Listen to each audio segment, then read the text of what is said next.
ہمارے حضرت بہت استقامت والے تھے، لیکن پھر بھی فرماتے تھے کہ یہ اللہ کا فضل ہے کہ اللہ نے ہم پہ 5 نمازیں فرض کر دی، آپشنل نہیں رکھا۔ آپشنل ہوتی نا، اختیاری ہوتی تو شاید کوئی بھی نماز نہ ہوتی، ہم سے سوچتے ہی رہتے کہ چلو 5 نمازیں پڑھنا ثواب ہے تو پرسوں سے پڑھیں گے۔ اللہ نے ایسی فرض کی ہے کہ زمین آسمان ادھر سے ادھر ہو جائے، سفر میں ہو، حضر میں ہو، بیماری میں ہو، خوشی میں ہو، غم میں ہو، یہ نہیں چھوڑنی، ٹھیک ہے نا؟ تو مجبور ہیں بھائی، اللہ نے کہا کہ میں کوئی عذر مانوں گا ہی نہیں، سفر ہو کچھ بھی ہو پڑھنی ہے۔ ہم پہ ڈال دی جاتی کہ ٹینشن میں ہو تو چھوڑ دو، خوشی میں ہو تو پڑھ لو، تو ہم تو یہی سوچتے رہتے ہیں بھائی ابھی تھکاوٹ ہے، آج رات دیر سے سویا ہوں تو فجر میں اٹھ گئے تو نیند پوری نہیں ہوگی، تو ایسا کریں گے 11 بجے پڑھ لیں گے، یہی سوچتے رہتے۔ اللہ میاں نے کہا کہ رات دیر سے سو، جلدی سو، یہ تمہاری ٹینشن نہیں ہے، یہ تمہاری ٹینشن ہے، یہ میرا مسئلہ نہیں ہے۔ میں نے کہہ دیا ہے فجر کا مطلب فجر ہے، ظہر کا مطلب ظہر ہے، عصر کا مطلب عصر ہے۔ ابھی ہم امریکہ گئے نا تو جہاز جاتے ہوئے سورج کی سمت میں جا رہا ہوتا ہے، تو ایک نماز بھی نہیں آئی راستے میں۔ ہم نے ظہر پڑھ تو لی، لیکن نہیں بھی پڑھتے تو امریکہ پہنچ کے بھی مل جاتی، کیونکہ سورج کے ساتھ ساتھ چل رہے ہیں۔ واپسی پہ مخالف آ رہے ہیں تو ٹھکا ٹھک نمازیں آ رہی ہیں۔ اب جب ٹھکا ٹھک نماز آ رہی ہے، ایک نماز کا ٹائم، فوراً دوسری نماز، فوراً تیسری نماز، فوراً چوتھی نماز، فوراً 5ویں نماز، اور اللہ نے فرض نماز میں کہا ہے کہ کھڑے ہو کے پڑھو، قبلے کی طرف پڑھو۔ یہ ممکن نہیں ہے تو پھر مجبوراً بیٹھ کے پڑھو، لیکن فرض نماز پھر بعد میں لوٹانی چاہیے، کیونکہ فرض نماز اصل میں قیام بھی فرض ہے اور قبلہ رو ہونا بھی فرض ہے۔ تو اب ہمارے ساتھ دوست تھے، انہوں نے کہا کیسے؟ میں نے کہا مجبوراً بھائی پڑھنی پڑے گی، اللہ کا حکم ہے، نماز آپ سفر میں نہیں چھوڑ سکتے۔ اللہ نے 4 کی 2 کی ہی اسی لیے کہ میں نے 4 کی 2 کر دی ہیں، چھوٹی کر دی ہے، اس لیے کہ چھوڑنا نہیں ہے، آدھی کر لو۔ چھوڑنے کا آپشن ہوتا تو اللہ پھر کہہ دیتا ٹینشن میں ہو تو چھوڑ دینا، نہیں تو پھر پوری پڑھ لینا، یہ کہتا نا اللہ تعالیٰ۔ اب جب نماز کا ٹائم آیا، ہم نے کہا بھائی کہ نماز پڑھنی ہے، تو وہ نماز میں جہاز میں جگہ کہاں دیتے ہیں؟ خیر ہم نے ریکویسٹ کی تو جگہ آگے، انہوں نے کہا آگے جا کے پڑھ لو۔ تو ہم نے کیا کیا، ہم نے کہا بھائی آج کل ایک ایپ آ رہی ہے جو لوگ جہازوں میں سفر کرتے ہیں، اس کا نام ہے حلال فری کر کے کچھ ہے، نام بھول گیا میں، بڑا زبردست نام ہے، آپ لوگ نوٹ کر لیں، وہ کبھی جہاز میں سفر ہو نا، حلال ٹرپ، یہ ایپ ڈاؤن لوڈ کر لیں اپنے موبائل میں، اور اگر ڈاؤن لوڈ نہیں ہو رہی تو ڈائریکٹ گوگل پہ بھی سرچ کی جا سکتی ہے، حلال ٹرپ گوگل پہ لکھیں تو وہ ایک ویب سائٹ آ جائے گی، وہ کھولیں، وہ آپ سے مانگے گا جہاز کے ٹائمنگ کیا ہے، کدھر سے کدھر جا رہا ہے، کیا تاریخ ہے، آپ اس میں ڈالیں گے، ٹھک کر کے وہ بتا دے گا کہ آپ کی جو گھڑی میں اس وقت ٹائم ہو رہا ہے اس کے مطابق فجر کتنے بجے، ظہر کتنے بجے، عصر کتنے بجے، مغرب کتنے بجے، عشاء کتنے بجے، اور اتنے بجے قبلہ کہاں ہوگا، اتنے بجے قبلہ جہاز میں کس سمت میں ہوگا۔ تو بڑی خاندانی ایپلیکیشن ہے، تو وہ آپ جیسے ہی ڈالیں گے ٹھک کر کے، تو ایک گھڑی آپ ایسی رکھیں جو چینج نہ ہو ٹائم اس کا۔ تو یہ خوب مسئلہ سمجھ لیں کہ جہاز میں آپ کو کھڑے ہو کر نماز پڑھنی ہے، اگر ممکن نہ ہو، اجازت نہ دیں، پھر مجبوراً بیٹھ کے پڑھیں، لیکن اس نماز کو لوٹا لیں۔ تو ہم نے تو کھڑے ہو کر اجازت مل گئی تھی، ہم نے کہا چلو پڑھتے ہیں۔ اس میں یہ آسانی ہے کہ ظہر اور عصر اکٹھی، لیکن کیسے اکٹھی؟ اس طرح سے اکٹھی کہ ہم نے دیکھا کہ ظہر کا ٹائم ختم ہو رہا ہے، فرض کریں 5 بجے ختم ہو رہا ہے، اور عصر کا ٹائم 5 بجے شروع ہو رہا ہے، تو ہم نے کیا کیا، وضو کر لیا، کیونکہ جہاز کے واش روم میں وضو کرنا بھی آسان کام نہیں ہے، تمیز سے وضو کیا کرو، وہاں پہ ایسا کیچڑ نہ کر دو کہ وہ بولیں نمازیوں پہ پابندی لگا دیں، اس میں وضو تمیز سے، پانی نہ گرے۔ میں تو وضو کر کے ٹیشو سے سب نیچے صاف کرتا ہوں، تاکہ کوئی نیا بندہ جائے نا، وہ یہ نہ کہے یہ مولویوں کی وجہ سے دیکھو کیچڑ کتنا ہو گیا، برا امیج نہ جائے، تو صاف ستھرا کر کے بالکل اس کو، کوئی بات نہیں، ہاتھ خراب ہو جائے گا اس کو دھو لو آرام سے، لیکن امیج اپنا خراب نہ کرو کہ یار یہ نمازی لوگ جب بھی جہاز میں آتے ہیں کیچڑ کر کے جاتے ہیں۔ ایک نے مجھے بتایا، پائلٹ نے، کہ ہم کہیں جا رہے تھے، کہیں اجتماع تھا، تو سارے نمازی بیٹھے ہوئے تھے جہاز میں، تو کہہ رہے جہاز کی حالت یہ ہو گئی تھی کہ جیسے کوئی تالاب بنا ہوا ہوتا ہے، سارے وضو کر کر کے آ رہے ہیں گیلے پاؤں کے ساتھ پورے جہاز میں، نا کہتے ہیں ایسا کیچڑ ہم نے زندگی میں کبھی نہیں دیکھا جہاز میں، تو کتنا برا امیج گیا نا۔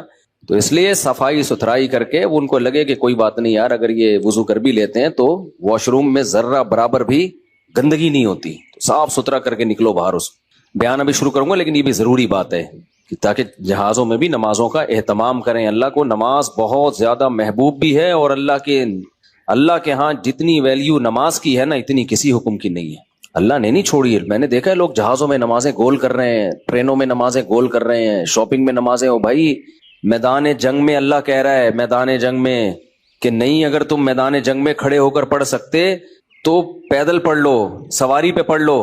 اے اللہ بعد میں پڑھ لیں گے نا, جنگ سے جب فارغ ہو جائیں گے پھر پڑھ لیں گے, ابھی کیا ٹینشن ہے. اللہ نے کہا ان الصلاۃ کانت علی المؤمنین کتابا موقوتا, نماز مومنین پر مقررہ اوقات میں فرض ہے, یہ نہیں ہے کہ بعد میں پڑھ لو. کتنے آرام سے کہتے ہیں بھی سفر میں ابھی کہاں جائیں کیا کریں. نہیں بھائی, نمازی آدمی زمین آسمان ادھر سے ادھر ہو جائے وہ کہتا ہے بھائی چھوڑنی نہیں ہے, کچھ بھی ہو جائے. آج نمازی بھی نمازی نہیں رہے ہیں. تو ہم نے یہ ضرور کیا کیونکہ اس میں وضو بہت مشکل کام ہے, تو اس میں پھر ہم نے یہ کیا کہ بھائی 5 بجے جیسے اپلیکیشن سے پتہ چل گیا شافی وقت کے مطابق 5 بجے ظہر قضا ہو رہی ہے, تو بھائی 4:45 پہ یا 4:50 پہ ہم نے ظہر پڑھ لی, قبلہ رخ کھڑے ہو کر 2 رکعت پڑھی ہیں. تھوڑی دیر میں عصر کا ٹائم ہو گیا, اسی وضو سے عصر نمٹا لی. سمجھتے ہو؟ تو یہ اس طرح سے نبی صلی اللہ علیہ وسلم نے نمازوں کو سفر میں جمع کیا ہے. اور یہ جو حدیث ہے نا جس میں آتا ہے نبی صلی اللہ علیہ وسلم نے بغیر کسی عذر کے سفر کے نمازیں اکٹھی پڑھی ہیں ظہر عصر کی, تو اس کا بھی یہی مطلب ہے. ایسے اکٹھی نہیں ہے کہ ظہر کو قضا کر دیا ہو یا عصر کو ظہر کے ٹائم پہ پڑھ لیا ہو, ورنہ پھر یہ جو آیت ہے حافظوا علی الصلوات والصلاۃ الوسطی, نمازوں کی حفاظت کرو خصوصاً عصر کی نماز کی, پھر اس کا مطلب کیا ہو گیا؟ اس کا تو پھر مطلب ہی نہیں بنتا کوئی. تو حدیث کی وہ تشریح کی جائے گی جو قرآن سے میچ کر رہی ہو. تو اس طرح سے پھر مغرب عشاء بھی ایسے پڑھ سکتے ہیں آپ. مغرب کو ڈیلے کر دیا, عام حالات میں یہ مناسب نہیں ہے, نبی صلی اللہ علیہ وسلم کا معمول نہیں تھا, لیکن کبھی کبھار کوئی عذر ہو تو اس طرح سے ڈیلے کیا جا سکتا ہے. تو مغرب کو تھوڑا ڈیلے کیا عشاء کے قریب. صحیح بخاری کی حدیث ہے, اس میں حضرت عبداللہ بن عمر نے اسی طرح جمع کیا ہے کہ مغرب پڑھی تلبس یسیرا, تھوڑی دیر ٹھہرے پھر عشاء پڑھ لی. تو اس سے پتہ چلتا ہے کہ جن حدیثوں میں آتا ہے اکٹھی پڑھی ہیں تو ان کا یہ مطلب ہے جو بخاری میں بیان. خیر ابھی یہ ٹاپک نہیں ہے کیونکہ لوگ کہتے ہیں کہ یہ لوگ حدیثوں کو نہیں مانتے, حدیثوں میں تو 2 نمازیں اکٹھی پڑھنے کا ہے. ہم مانتے ہیں اکٹھی, لیکن اکٹھی کا مطلب کیا ہے؟ تو خلاصہ یہ کہ کسی قیمت پہ بھائی نماز قضا بولو مت کرو. دیکھو بار بار ایک بات بیان کرتا ہوں, اللہ کے حکم میں آسانی ہے, لچک نہیں ہے. کیونکہ دنیا میں کوئی بھی قانون ساز اپنے قانون کو ہلکا نہیں سمجھتا. دنیا میں جو بھی حکومت ہوتی ہے قانون بنائے اور یہ کہے کہ یہ لازم ہے, اس کے بعد پھر وہ لازم نہ کرے, اور تو اس کا مطلب خود اپنے قانون کی ویلیو کو وہ ڈی ویلیو کر رہی ہے نا. یہی مطلب ہو گیا نا. دنیا میں کوئی یہ نہیں کرتا, تو اللہ قانون بنائے اور کہے کہ یہ فرض ہے, سفر میں بھی فرض ہے, حضر میں بھی فرض ہے, پھر اللہ کہ چلو میں نے کہہ تو دیا باقی تمہاری مرضی. نا نا نا نا نا نا, صحیح ہے, اللہ نے کہہ دیا اب ہے تو ہے, اب آپشنل نہیں ہے. رمضان کے بار بار میں بتاتا ہوں نا, روزے میں مزدور کو بھی روزہ رکھنا پڑے گا, کتنی سخت گرمی ہو, کیونکہ اللہ نے قانون بنا دیا بھائی بیماری میں سفر میں چھوڑ سکتے ہو, اس کا مطلب تیسرا کوئی عذر نہیں ہے, رکھنا پڑے گا. تو اس لیے جو فرائض ہے نا, واجبات فرائض, اس میں اللہ کے قانون آسان ضرور ہے, لچکدار نہیں ہے. جب ہے تو ہے. اسی میں ایک اور مسئلہ آ گیا عدت کا. کسی عورت کے شوہر کا انتقال ہو جائے, اللہ نے قانون بنا دیا, آسان قانون بنایا. زمانہ جاہلیت میں بہت مشکل تھا. جب کسی عورت کے شوہر کا انتقال ہوتا تھا تو زمانہ جاہلیت میں عورت 2 سال عدت گزارتی تھی. کتنی؟ 2 سال. اور اس 2 سال میں وہ میلی کچیلی رہتی تھی. یہاں تک بھی بعض روایات میں آتا ہے اس کی جگہ کو گندا رکھا جاتا تھا, مینگنیاں لا کے ڈال دی جاتی تھی, گند میں رہے. اسلام نے اس حکم کو ختم کیا. یہ ظلم ہے عورت کے اوپر. اللہ نے حکم دیا 4 مہینے 10 دن بس, اور اس میں میلی کچیلی نہیں رہے گی, نہائے دھوئے, بس زینت اختیار نہیں کرے گی, زیور نہ پہنے, خوشبو کا استعمال نہ کرے, زینت اختیار نہ کرے, باقی نارمل رہے, گھر سے باہر نہ نکلے. وہ ایک صحابیہ نے نبی صلی اللہ علیہ وسلم سے اجازت چاہی کہ بھئی 4 مہینے 10 دن میں یوں کر لوں, میں فلانی جگہ چلے جاؤں. آپ نے فرمایا اللہ تعالیٰ نے تمہیں یہ آسانی دی ہے کہ وہ زمانہ جاہلیت کا حکم اللہ نے منسوخ کر دیا, اب اتنی آسانی دے دی, تو اب اس حکم کو فالو کرنا پڑے گا. اب آج کل خواتین کیا کرتی ہیں, شوہر کی ڈیتھ ہوئی, جو دیندار نہیں ہے ان کی تو بات ہی نہیں کر رہا نا, ان کی نظر میں تو عدت ودت کی کوئی 2 ٹکے کی حیثیت ہی نہیں ہے, وہ تو اس کو دقیانوسی حکام سمجھتی ہیں. لیکن جو دیندار ہیں وہ بھی بھائی, وہ ڈیتھ ہوئی, شوہر کا چہرہ دیکھنے کے لیے جا رہی ہیں ہسپتال, پھر وہ فلانے کے کام سے جانا ہے تو آج فلانے کے کام سے جانا ہے, تو آج یوں کرنا ہے, آج یہ کرنا ہے, یہ فلانے پورشن میں چلی جاتی ہوں, ماموں کے گھر جا کے عدت گزار لیتی ہوں. بھائی اللہ تعالیٰ نے جو عدت کے حکام دیے ہیں, شوہر کی ڈیتھ ہوتے ہی عورت کی عدت بولو شروع. اور عدت میں 2 کام لازمی ہیں, گھر سے نہیں نکلنا ہے, زینت اختیار نہیں کرنی. اب اس میں لوگ ہمیں تنگ کرتے ہیں، یار وہ چہرہ دیکھنے جانا چاہتی ہے ہاسپٹل میں. بھائی شوہر کو گھر لے آؤ، اگر بیوی نے اپنے شوہر کو دیکھنا ہے میت کو گھر لے آؤ. عورت نہیں روڈ پہ آ سکتی، جنازے کی چارپائی کے پیچھے پیچھے جا رہی ہوتی ہے گھر سے باہر نکل کے. پھر اللہ کو غضب آئے گا. جب میں نے ایک آرڈر دے دیا ہے اس کو ہلکا کیوں لے رہے ہو؟ عیادت کے لیے نہیں جا سکتی وہ، سمجھ رہے کہ بھئی فلاں بیمار ہے تو چلو میں عیادت کے لیے چلی جاؤں، فلاں کی ڈیتھ ہو گئی چلو میں تعزیت کے لیے. حج ختم ہو جاتا ہے اس سے. حج کی کتنے مسئلے آتے ہیں، عورت نے حج کی درخواست دی ہوئی ہے، نام آ گیا، حج پہ جانے کی تیاری ہو گئی، شوہر کا انتقال ہو گیا. اب جس دن جانا ہے 4 مہینے تو ہو جائیں گے، 10 دن رہ جائیں گے. تو ہم کہتے ہیں بھائی 10 دن کیا، 1 گھنٹہ بھی رہ گیا ہونا 4 مہینے 10 دن ہونے میں، آپ کو 1 گھنٹہ پہلے بھی نکلنے کی اجازت نہیں. بے شک حج ضائع ہو جائے کوئی بات نہیں، حج کینسل ہو جائے، کیونکہ حج کی فرضیت پہ عدت مقدم ہے. حج اگلے سال بھی ہو سکتا ہے، عدت تھوڑی ہو سکتی ہے. تو ہاں یہ اللہ نے آسانی رکھ دی ہے کہ جس عورت کا کوئی کمانے والا نہ ہو، اللہ نے لچک، جہاں شدید ضرورت تھی وہاں اللہ نے خود بخود لچک رکھ دی کہ بھوکے تو نہیں مر سکتے نا، کمانے والا کوئی نہیں ہے تو کمانے کے لیے جا سکتی ہے، مجبوری ہے بھائی کمانا. اس میں فقہاء نے بیان کیا دن میں جائے بغیر زینت اختیار کیے، اور دن میں واپس آ جائے، اور صرف کمانے کی حد تک باہر نکلے، ادھر ادھر نہ جائے. اب اس میں خواتین یہ کیوں ایسے کیا؟ بھائی اللہ کا حکم ہے، اب اس میں آپ کو چونو چرا کی اجازت بولو نہیں ہے، بس آرڈر دے دیا. پھر اللہ نے یہ بھی حکم نازل کر دیا کہ اگر عورت پریگنینسی میں ہے تو بچہ ہوتے ہی اس کی عدت ختم ہو جائے گی. دیکھو ہمارے نبی صلی اللہ علیہ وسلم بھی اللہ کے آرڈر کے سامنے کیسے اپنی عقل نہیں استعمال کرتے تھے.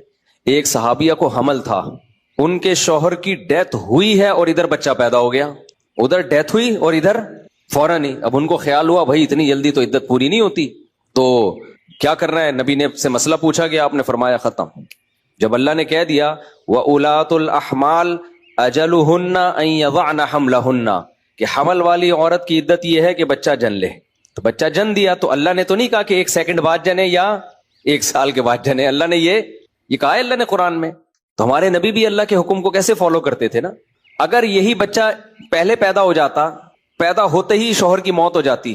فقہا بہت باریک مسائل بیان کرتے ہیں، اور آج کل کے اسکالر نا ان کا مذاق اڑاتے ہیں کہ دیکھو یہ اتنی باتوں میں لوگوں کو الجھایا ہوا ہے. فقہا نے بیان کیا ہے کہ ادھر بچہ پیدا ہوا، کیونکہ ایسا ممکن ہے، قانون جب لکھا جاتا ہے تو امکان کو بھی لکھا جاتا ہے کہ ابھی آدھا بچہ پیدا ہوا ہے اور شوہر کی ڈیتھ ہو گئی تو کیا ہوگا. ایک ہے بچہ پیدا ہوتے ہی شوہر کی ڈیتھ ہو جائے، تو بچہ چونکہ پہلے پیدا ہوا ہے، شوہر کی ڈیتھ بعد میں ہوئی ہے، تو اب عدت کیا ہوگی؟ اب 4 مہینے 10 دن چلے گی. ادھر شوہر کی ڈیتھ ہوئی اور فوراً بچہ پیدا ہو گیا تو عدت ختم. اب ایسے بھی کیس قیامت تک کے لیے دین آیا ہے نا، ایسا بھی ممکن ہے کہ شوہر کی ڈیتھ ہوئی اور بچہ آدھا پیدا ہوا ہے اور ادھر ڈیتھ ہوئی اس کی، یعنی ولادت ہو رہی تھی اور شوہر کا انتقال ہو گیا. امکان تو ہے نا، لا جب لکھا جاتا ہے نا تو اس میں امکانات بھی لکھے جاتے ہیں. تو فقہا نے اس میں بھی بحث کی ہے کہ اس صورت میں کیا ہوگا. یا عورت کنفیوز ہے، پتہ ہی نہیں چل رہا کہ جب اطلاع ملی ہے تو بچہ پیدا ہو چکا تھا یا نہیں ہوا تھا، اس کے بھی فقہا نے حکام لکھے ہیں.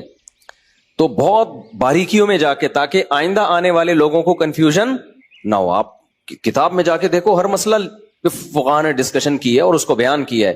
تو ذرا سے فرق سے عدت کا حکم چینج. لیکن کیوں اتنا احتیاط کیوں؟ بھائی اللہ کا جب لا ہے تو وہ 2 اور 2 4 کی طرح ہے. سمجھتے ہو گے نہیں سمجھتے ہو؟ اب اللہ نے کہہ دیا کہ بھائی جو حمل والی عورت ہے اس کا بچہ پیدا ہوتے عدت ختم، اگلے سیکنڈ میں بچہ پیدا ہوا عدت ختم. حضرت عائشہ کا قول ہے یا کسی صحابی کا کہ شوہر کو ابھی غسل بھی دیا جا رہا ہو نا، ابھی دفنایا بھی نہیں جا رہا ہے اور بچہ پیدا ہو جائے تو بس ختم عدت، چاہے دفنایا بھی نہ ہو، فوراً نکاح کر سکتی ہے وہ، ٹھیک ہے نا، فوراً نکاح کر سکتی ہے. تو اللہ نے اجازت دے دی اس کو. اب اس میں حکمت کیا ہے ہمیں نہیں پتا بھائی، اللہ کا حکم ہے، نص وارد ہو گئی تو نبی نے بھی اس پر عمل کیا، صحابہ نے بھی، ائمہ مجتہدین نے بھی.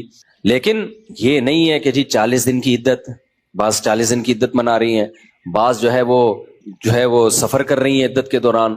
تو ہاں گھر اکیلا ہے، وحشت ہے اس میں، بہت زیادہ خوف ہے، کوئی خطرہ ہے چوری چکاری کا، تو مجبوری میں پھر وہ گھر چینج کر سکتی ہے. جیسے کوئی ایسی جگہ پہ رہ رہی ہو جہاں چور ڈاکوؤں کوئی ساتھ